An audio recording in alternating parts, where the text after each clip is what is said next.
Welcome to my nerd world and a Star Wars show.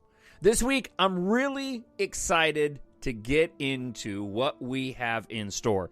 Evidence is mounting of a return of Rey to our screens. Now, my guess is, based off of what I know, that this is most likely going to be a live-action Disney Plus show, but I think there is a possibility of a feature-length Rey story as well. I'll give you the details. We do have news to get into, including more details of the upcoming Obi-Wan Kenobi live-action show that we're just a little more than a month away from all watching. Plus, we have your listener feedback. Thank you so much for checking the show out this week. Let's not waste any more time and get right to this week's episode. It's an instinct.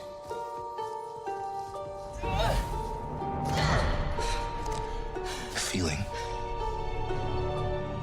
The Force brought us together.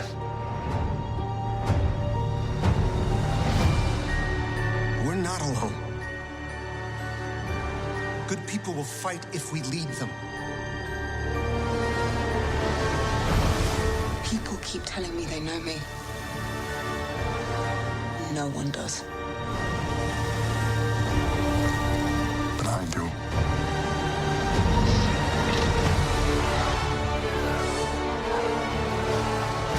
Long have I waited. And now, you're coming together.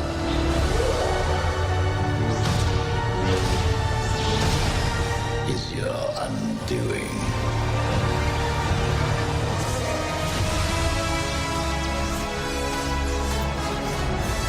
Confronting fear is the destiny of a Jedi.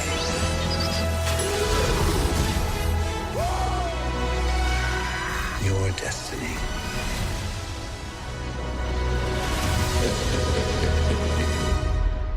The Force will be with you. Always.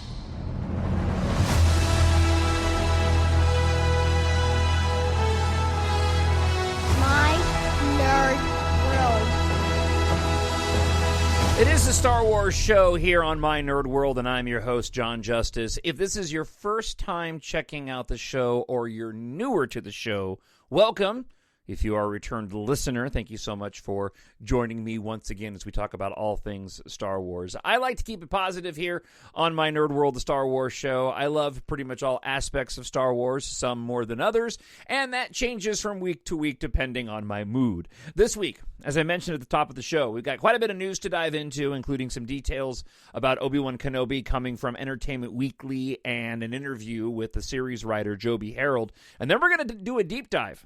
There's quite a bit of evidence mounting that Daisy Ridley could be making a return to Star Wars. And if Daisy Ridley is going to be making a return to Star Wars, I personally believe, based off of all the evidence we've seen so far, that this will most likely be something in the form of a Disney Plus show, and most likely be something set between The Last Jedi and The Rise of Skywalker. I will share with you the evidence that is mounting, and then we'll do a deep dive into what we know of that Reylo relationship between those two stories, and what story they could possibly tell between The Last Jedi and The Rise of Skywalker based off of what we know these two individuals have been through.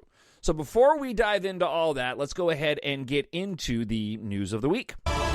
This is not going to go the way you think. Certainly not for Moff Gideon and the actor who portrays him, Carlos Esposito. He was recently interviewed and made a passing comment that he expected The Mandalorian Season 3 to be dropping sometime in the summer, which doesn't make a whole lot of sense, and it turns out that it's not correct. Not surprising that an individual involved in a Star Wars project may not know exactly when certain things are going to come out. I think a lot of us would like to believe or would assume that somebody involved in a Star Wars project probably knows all aspects of what's going on, and that simply just isn't the case.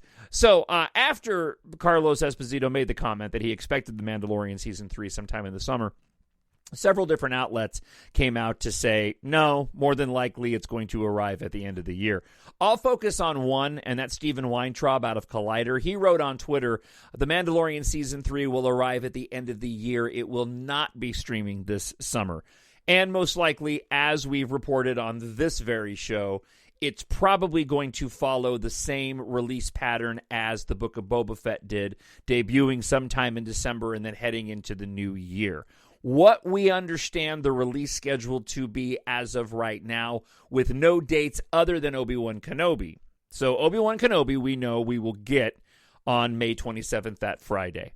We'll expect to get clarification on all of this during that week, during Star Wars Celebration in Anaheim. Then most likely we'll be getting Andor, and then The Bad Batch Season 2, and then Mandalorian Season 3. The only change that I could see within that would be a swapping of The Bad Batch Season 2 and Andor. There will be a Bad Batch panel taking place at Star Wars Celebration. We're expecting to get some form of trailer or teaser for Andor at Star Wars Celebration. So again, all of these questions with regard to what is going to be released when, and probably heading into next year as well, even though I doubt we'll get firm release dates for Ahsoka, potentially the Acolyte as well, heading in, and then, you know, announcements official for Lando whenever that's going to drop. We also got rumors this week that another season of Star Wars Visions is in the works. This, of course, would be the series of short animated anime features that came out recently on the Disney Plus streaming platform. I surprisingly really enjoyed Star Wars Visions. If, again, you're new to the show, feel free to, or I would encourage you to go on back and have a listen to the podcast episodes where I talked about Visions extensively. That being said, I have not revisited them since their initial release after watching them a few times. I intended to watch them with my son Kyle, which we haven't done yet, but we may do now because we just wrapped up our complete rewatch of Rebels, which, again, I won't go on this episode how great it is, because it's great, and if you don't know that, you need to go find out for yourself. So I may be doing another rewatch of Visions again. It not being a part of canon, while interesting and visually stunning, and several of the stories I really, really enjoyed, it's not something that I expect that I'll be going back to very often to go and check out, and anime is not really my thing.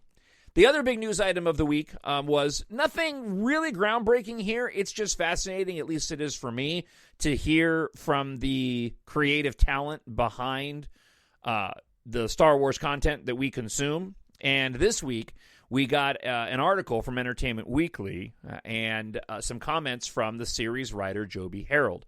Obi-Wan Kenobi will focus on a time of darkness in the galaxy. And what's interesting about this particular piece is that it echoes comments made by Kathleen Kennedy saying that when they were in discussions and started looking at doing an Obi-Wan Kenobi feature and then subsequently an Obi-Wan Kenobi live-action show, the talk was, how do we come out with a positive outcome? How does this story come out hopeful rather than being a major downer, considering what it leads up to with the Obi-Wan Kenobi that we end up seeing in A New Hope? So series writer Joby Harold had this to say, doing that thing with my fingers. It takes place 10 years after Revenge of the Sith, in a time of darkness in the galaxy.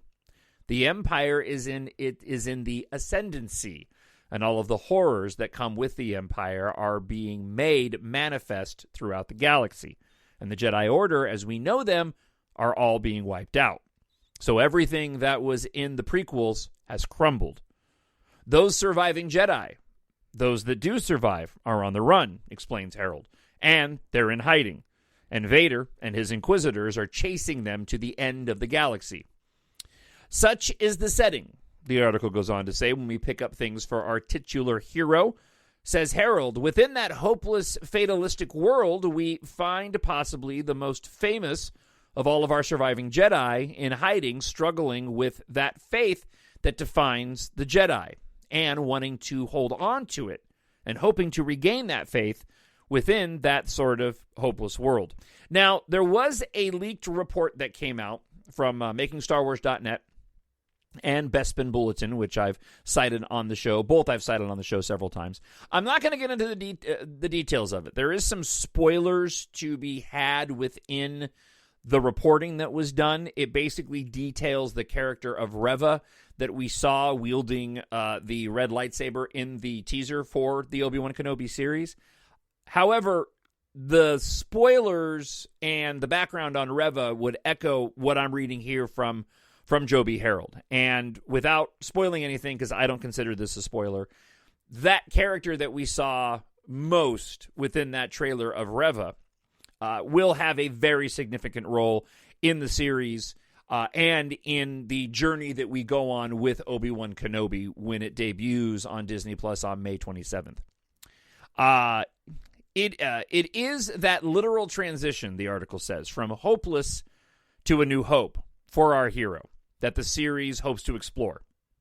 Harold goes on to say, within that environment in the galaxy, his faith is tested, and he goes on a journey that allows him to travel from that character that we saw in the last of the prequels, where McGregor really felt like he was embodying Obi-Wan Kenobi to a pretty extraordinary degree, and it ends with him as the more finished article that Sir Alec Guinness gave to the world in A New Hope.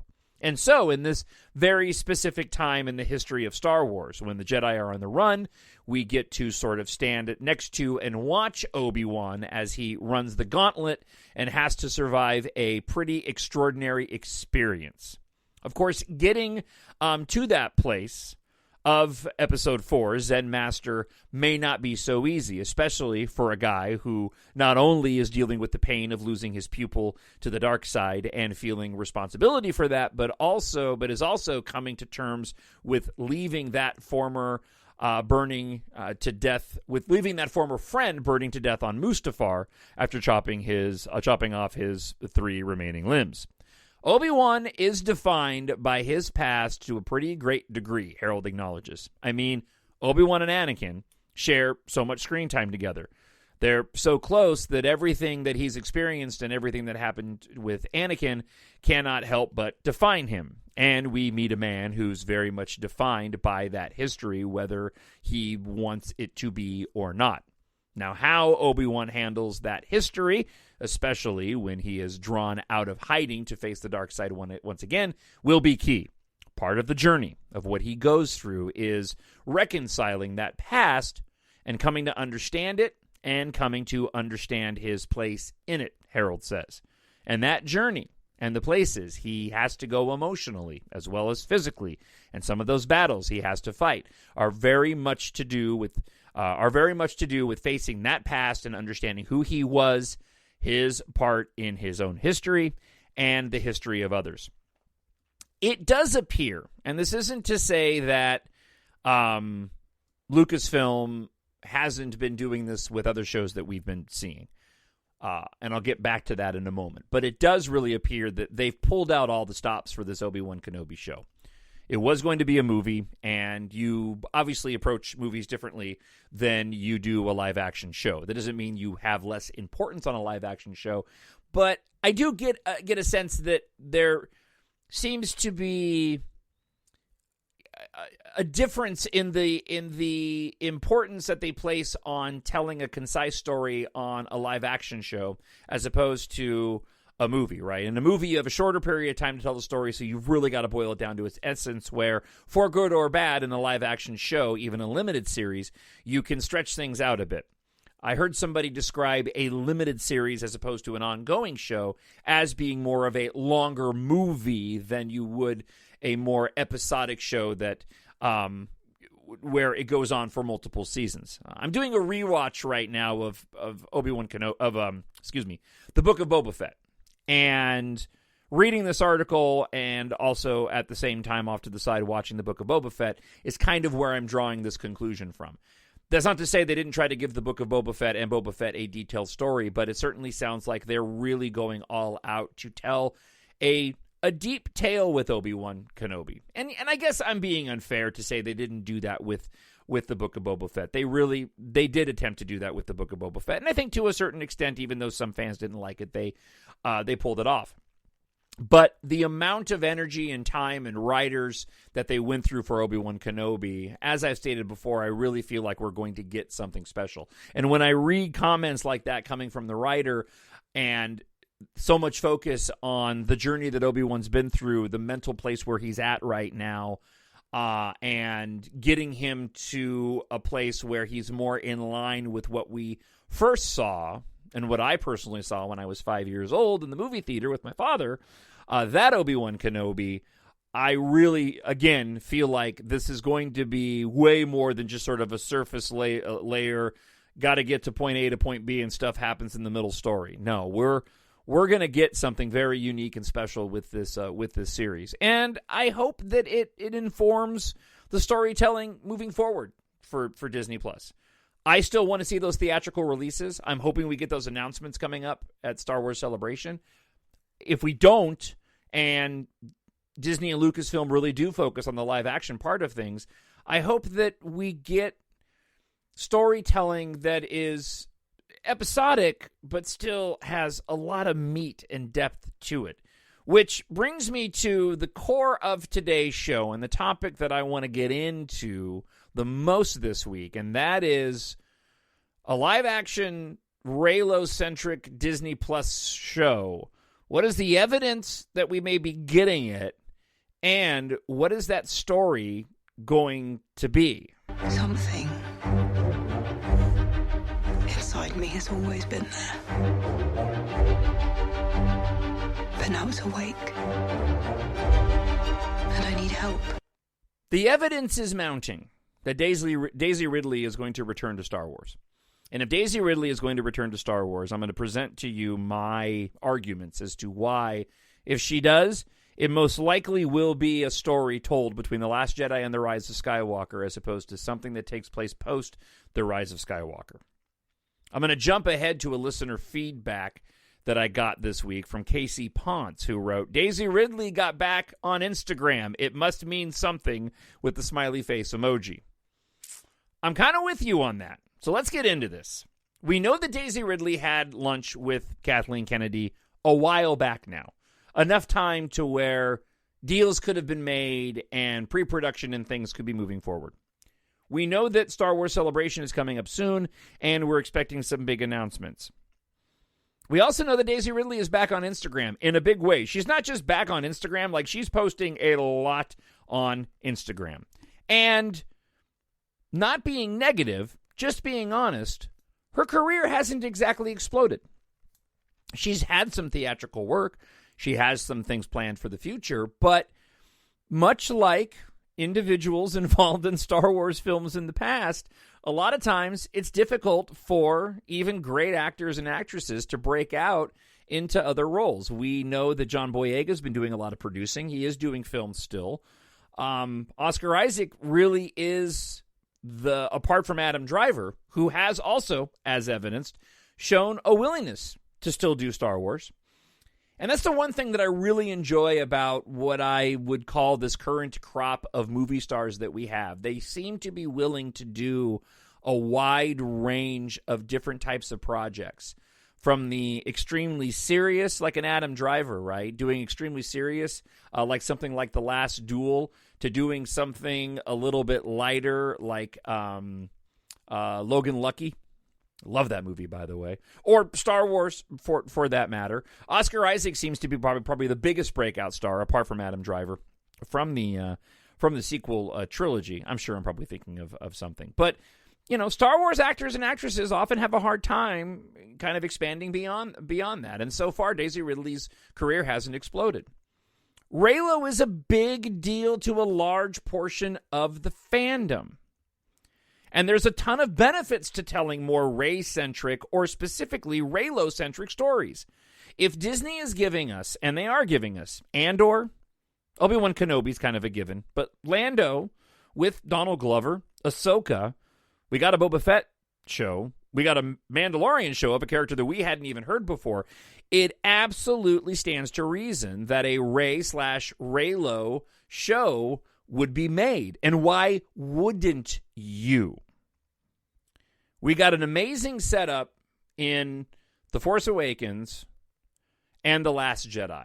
Now, the payoff was the rise of Skywalker. Regardless of how you feel about it, that was the payoff, okay? I tend to really enjoy it, even though I think that and I'm going to get into this, there are some things that could be done to really make it better. There's a listener feedback that I'll share with you a little bit later on that is, like a lot of people who were fans of Reylo, not happy with the way that the end of that film played out, especially with the demise, spoiler alert, of Ben Solo and not being able to see a fully formed dyad together, a Reylo together for an extended period of time in that film. So give us the connection between the two. Why wouldn't you? So let's start here. What do we know? What do we have in canon between The Last Jedi and The Rise of Skywalker? It's not much. We do have Star Wars stories that were set between The Last Jedi and the Rise of Skywalker. There's a story here from The Hollywood Reporter that came out when The Rise of Skywalker was released. As Star Wars The Rise of Skywalker debuts, it's clear some time passed between Star Wars The Last Jedi, and not just because Finn's hair has grown out, right? After Rian Johnson's 2017 movie left the Resistance decimated, the new picture opens up with a Resistance that's larger than just a gang on board the Millennium Falcon. But how did that happen? Now, the answer was found via Lucasfilm's broad publishing program, The Journey to Star Wars The Rise of Skywalker, which told a sizable story bridging the two movies, dealing with the reconstruction of the Resistance and what was happening with the First Order at the same time. None of that included anything Reylo-centric. It didn't deal with Reylo at all. The only thing in canon that we actually have for Reylo is this Galactic Star Cruiser confrontation from the interactive experience that we already know, where they, in canon, do meet. Disney Parks released a promo for Star Wars Galactic Star Cruiser, the immersive hotel at Walt Disney World. And during the spot, Lucasfilm franchise content and strategist Matt Martin explained, there's a love story on board, and we'll get to see some of the characters that we know and love from the films, including Rey and Kylo Ren, who will actually meet up probably for the first, maybe the only time between The Last Jedi and The Rise of Skywalker. So they have a place to play within The Last Jedi and The Rise of Skywalker. And I believe the canon is there was at least a year, if not more, set between the story of The Last Jedi and The Rise of Skywalker. Okay, so what would the Reylo show or movie, but I really do think this would be a live-action show, what would it be? What do we have to go off of, and what limitations are there to that story that could be told based off of the dialogue that specifically is in The Rise of Skywalker? I think once you get out of The Last Jedi, you're kind of in the clear. That's the setup. Definitely in The Last Jedi. We get kind of the wind-up and a hat tip to all the Reylos out there who were calling it from the drop of the hat in the Force Awakens. I was not fully there in The Force Awakens with the potential of Reylo taking place. Certainly in The Last Jedi, I was absolutely there 100% with Rian Johnson of seeing those two characters being romantic. And of course, we get the payoff in The Rise of Skywalker, albeit somewhat ambiguous. So, here's what we know. We'll start off with the big question and kind of push it off to the side and get it out of the way, though. In terms of Rey's parentage, okay, how do we not break continuity when it comes to Rey's parentage for a story that was told between episodes 8 and 9? Well, Kylo didn't fully find out the truth until after meeting Palpatine, so it's kind of a non-issue for the most part if Rey and Kylo were to cross paths in a story set between The Last Jedi and The Rise of Skywalker. You could not address it at all, but even if you did address it, you just keep it with what was told in The Last Jedi. Okay?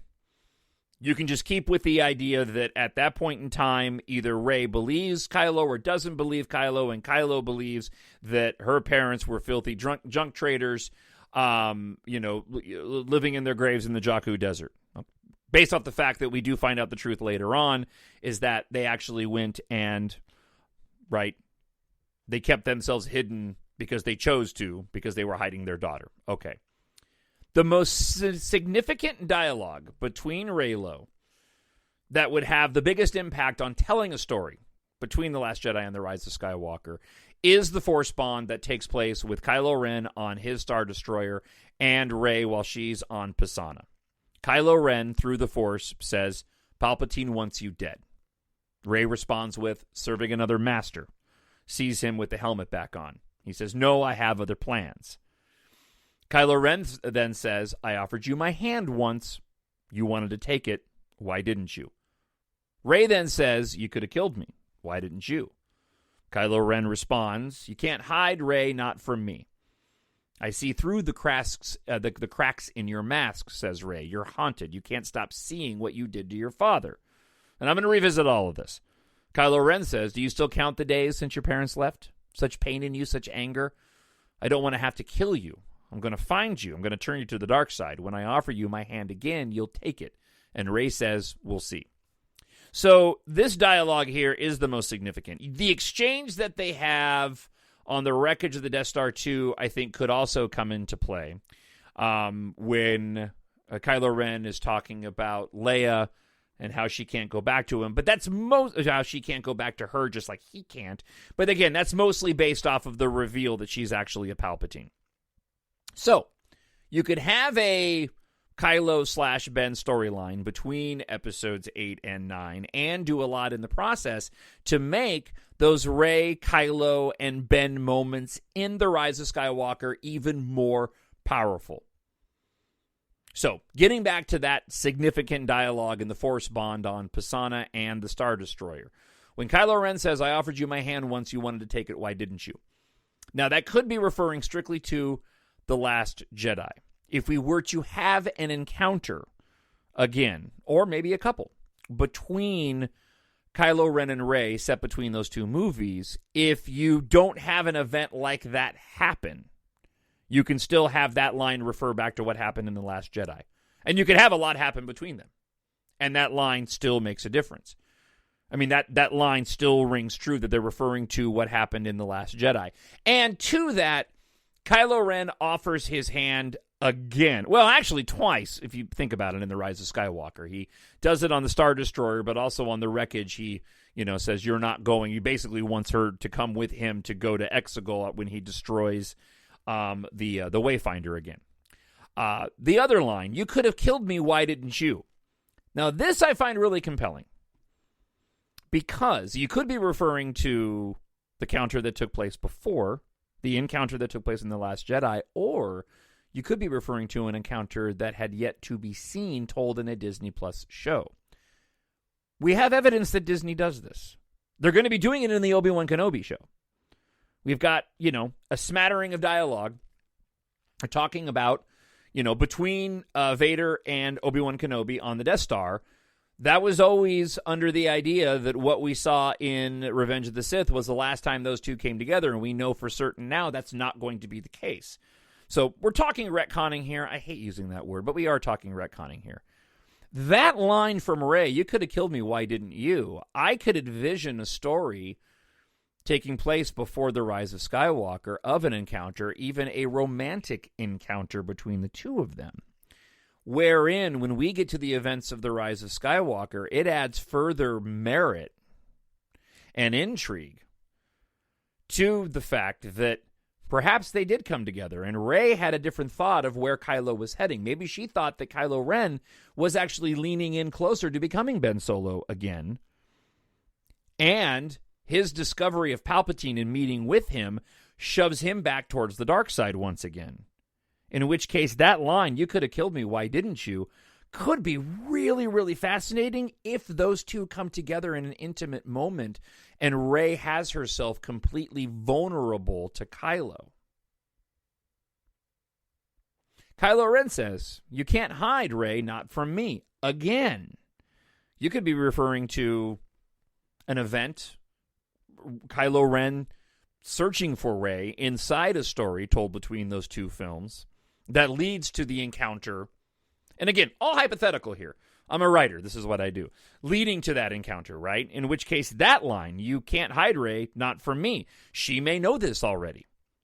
Kylo Ren could have tracked her down while Rey was on some mission where they are brought together. And again, you could play into And this, and you wonder why, if they don't do this, I would be shocked.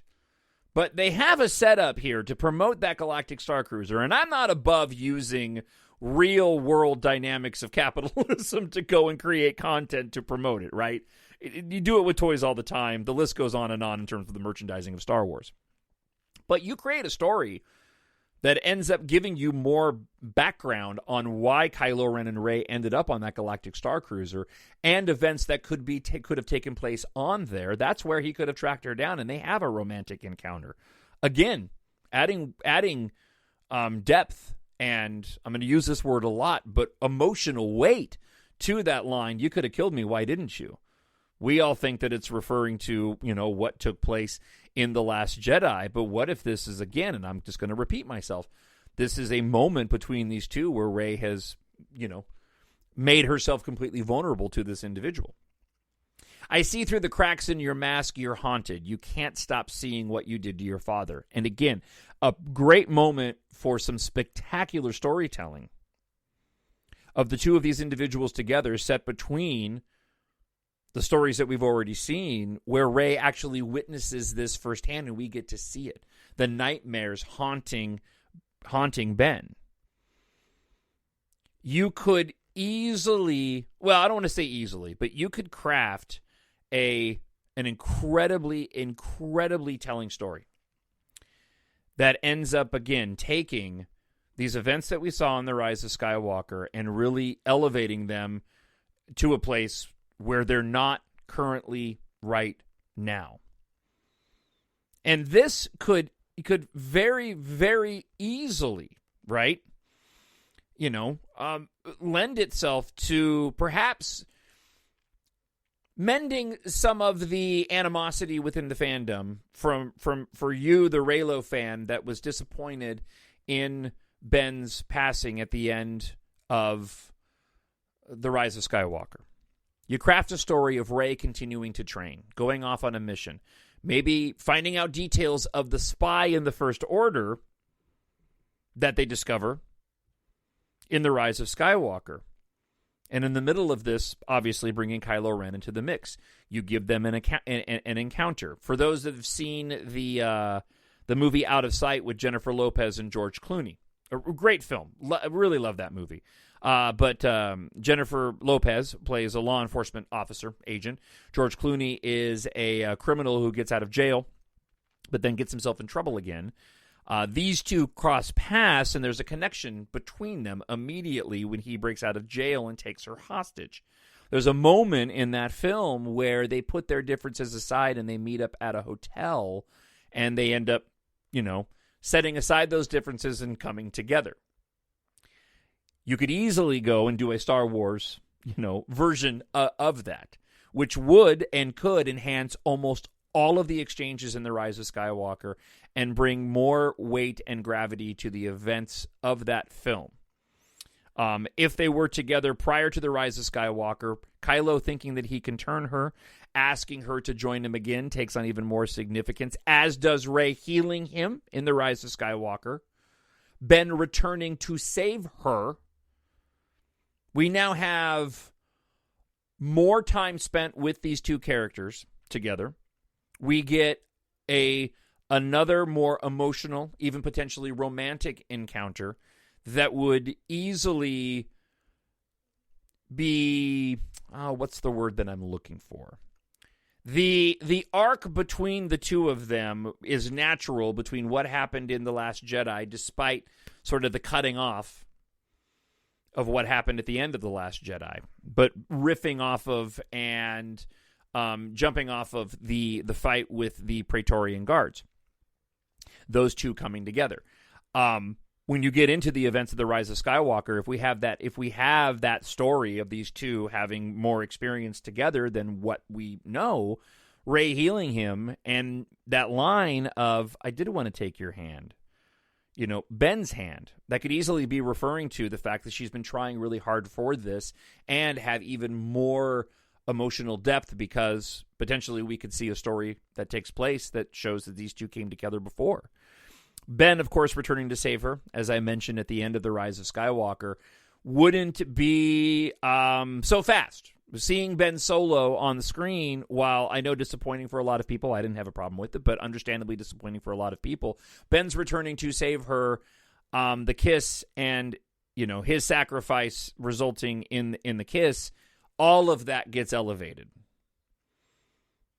It doesn't change the fact that Ben sacrifices himself, but perhaps it is enough to add further context to what took place in The Rise of Skywalker to, give that portion of the Reylo fandom what they want. Even though I'm not one to want to cater to the fans, I just think in terms of storytelling, there's a fantastic story to be told here.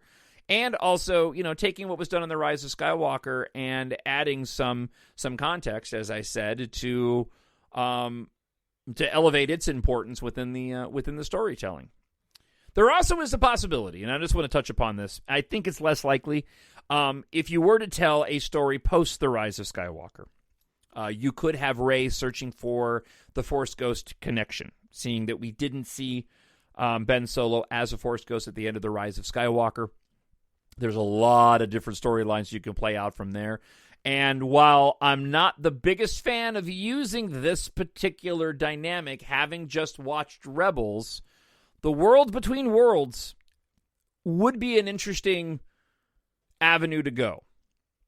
And I could envision something taking place in a story post The Rise of Skywalker where Rey herself finds the World Between Worlds, finds the portal to the moment where Ben ends up giving his life, and her being torn between saving Ben and destroying the Emperor. In the novel, I believe he says that he will always be with her. I think this is less likely to take place. If it did take place, it would probably be told in some sort of ancillary material. Maybe not something theatrical, maybe an animated show. And again, I don't think we'll see anything post The Rise of Skywalker involving Adam Driver. But we do know Adam Driver, as I said before, has said that he's remained open to, playing in this world again. And I think the likelihood of that being a Disney Plus show is the most probable.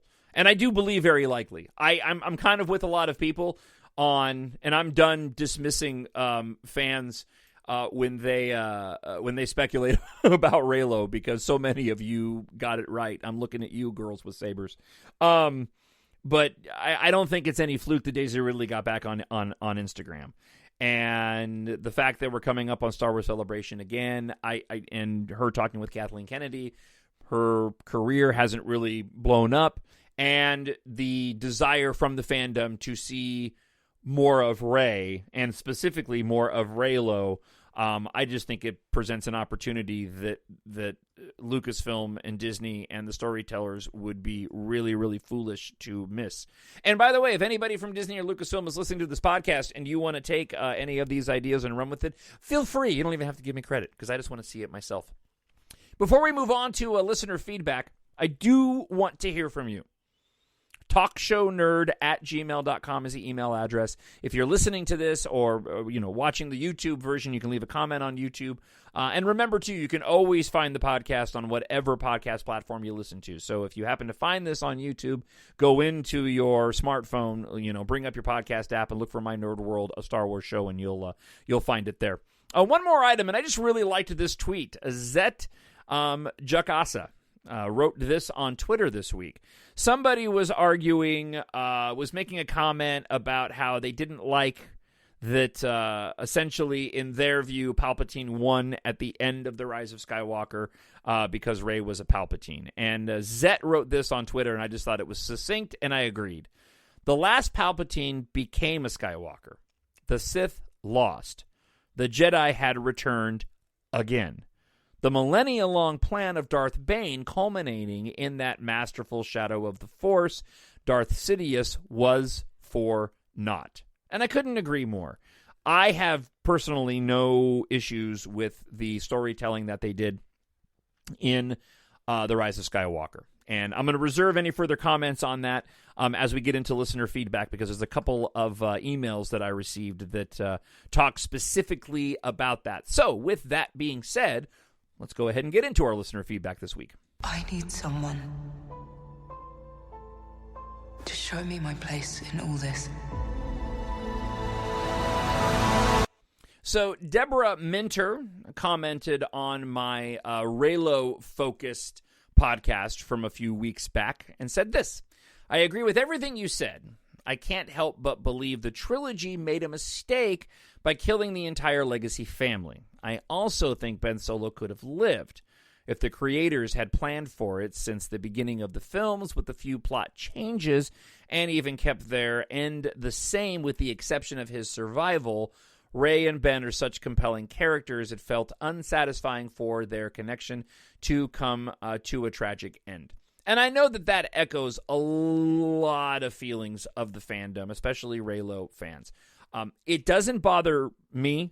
I like the poetic nature of Ben's end, and I haven't made this correlation before on the podcast. At least I don't believe that I have. But not only does it echo the end of Return of the Jedi, because you can make a similar argument there that from a father-son standpoint, it could be unsatisfying for Vader to have transformed into the Force without Luke having more time with his father. I think the same things apply as to why it was appropriate for that to happen in Return of the Jedi to Vader as it does for Ben Solo in The Rise of Skywalker, and that is that Ben Solo did commit his own acts of atrocity that would be very difficult for him to live a normal life with unless he and Rey went off somewhere else in the galaxy.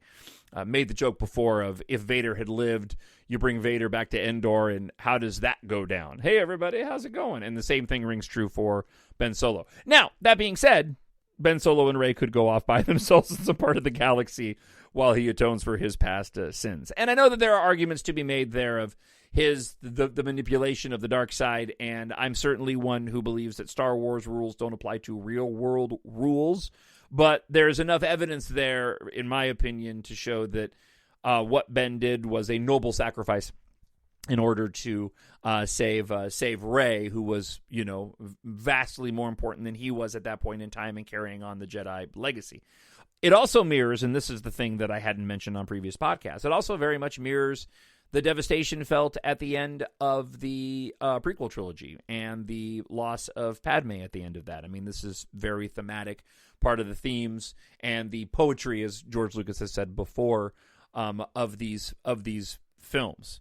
But that being said, as I mentioned before, I do think that a story told between the two films could go a lot to mending fans, like Deborah. And I'd be curious, Deborah, if you're listening to this show, or, if you got a Reylo story and another story of Rey and Kylo Ren together to help provide context for the events that took place in The Rise of Skywalker and give you more of Kylo Ren and maybe even Ben, right? If we have a Kylo Ren that drops, if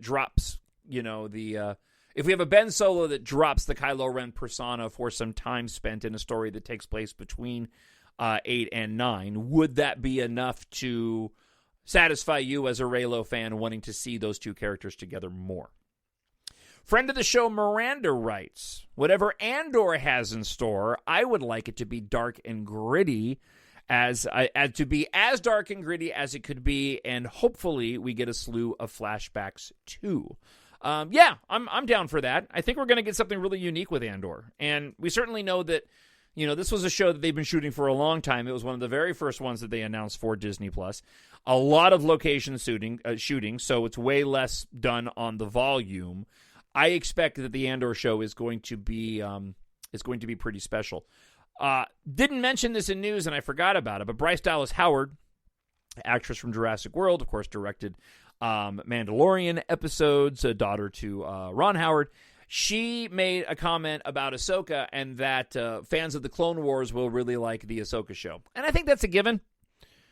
There's a lot of connections that I think most fans who like the Clone Wars and watch the Clone Wars just assumed were going to be in Ahsoka, especially since Ahsoka was such a big part of the Clone Wars. So not a spoiler, but interesting nonetheless. Last listener feedback we got From Falcon Eddie writes this: I was so thrilled to discover your channel today. I'm delighted that you're not only a big fan of Reylo, but you are also gifted in articulating what Reylo was really all about from the get-go so well. Thank you. I've only seen one other person like yourself on YouTube, and he did phenomenal work in proving that Reylo is in fact rooted in romantic mythology, such as the Greek myth of Hades and Persephone, just to name a few. Please continue creating more Reylo content. There is a big demand for it, especially when it's presented with such an intelligent, honest, and passionate way. Keep up the great work. They also wrote, since you have a fantastic appreciation for the subtleness of the Reylo romance and all of its nuances, you should definitely consider writing another novel that has a love story that taps into your knowledge pertaining to the romantic-themed mythology. I know every Reylo would love to read it. Please make it so. Well, thank you so much, Falcon, for writing that. I really do appreciate it. It means a lot. And as I wrap up my EMBARK series, I'm going to talk a little bit more about that in a moment. I do have another story in mind set outside of EMBARK, more science fiction fantasy, and I very much I have that type of romance in mind for that story and tapping into that very thing. There is a romance in my EMBARK story, in EMBARK Book 1. It doesn't go to the depth of mythology, and I did that for a very specific reason, but I'm very intrigued at the idea of creating a love story that does have some weight and merit to it, that is rooted in a lot of what was done with Reylo, but even more upfront about it, less subtle than what we saw in the sequel trilogy. But Falcon Eddie, thank you so much for the comment. I'm glad you found the show too, and I really hope that you enjoyed this podcast as well. All right, that does wrap the show up this week. Before I let you go, if you want to support My Nerd World and a Star Wars show, and you have not picked up any of my books so far, I would encourage you to treat yourself, a friend or a family member, with science fiction. Written for adults, but great for ages 11 plus.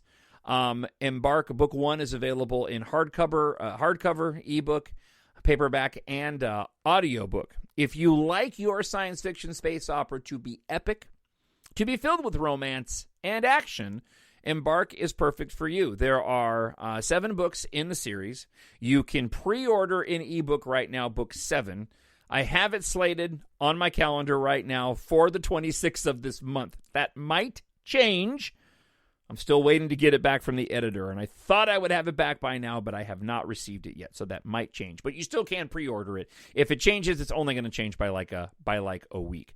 But books 1 through 6 are available right now in those forms that I mentioned, and you can actually pick up the opening trilogy, which tells a complete story arc in ebook, for a discount as well. It's all available on Amazon.com. You can also go to mynerdworld.net.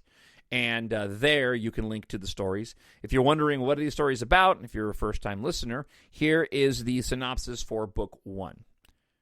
Keith Amaro's usually steady hands shook just enough to notice as she zipped up her flight suit. Her life is about to change, as will everyone on Earth along with it. When Keith Amaro uncovers a cryptic message left behind by her late aerospace engineer father, with the help of fellow pilot Taft Guardia, she makes a shocking discovery. Now, her excitement quickly turns to fear when they learn that an industrial accident inside the largest civilian and military spacecraft factory has set off an apocalyptic chain of events. As war erupts during the global evacuation, Keitha realizes the significance of what she's found, and so does the enemy. Interstellar travel isn't what she imagined, as Keitha and Taft are being hunted for the power in their possession. While Earth's evacuees stand upon the brink of annihilation, Keitha faces her destiny and might be humanity's greatest hope for survival among the stars. Head on over to Amazon.com right now and search for EMBARK and Jon Justice and pick up your preferred copy of this space opera epic for you or a friend. And there is a romance in Book 1. I did something a little bit different with it. I don't want to spoil anything. Maybe one day I will get a little bit more into details about that. Also, if you ever have any questions, if you've read the books and enjoyed the books, make sure you go and leave a review. But I'd love to be able to answer questions from any fans of the books, if you listening are a fan, and do a special podcast about that. So feel free to send in any questions that you might have on any level, whether it's the story itself of EMBARK or whether it's just the creative process in general. I'd love to be able to answer any questions, or self-publishing. TalkShowNerd@gmail.com. All right, that's it for. Thank you so much for checking the show out. I really do appreciate it. I hope wherever you are that you are happy, you are healthy, and you are safe. And we'll talk to you again next week. Bye. The Force will be with you, always. My Nerd World.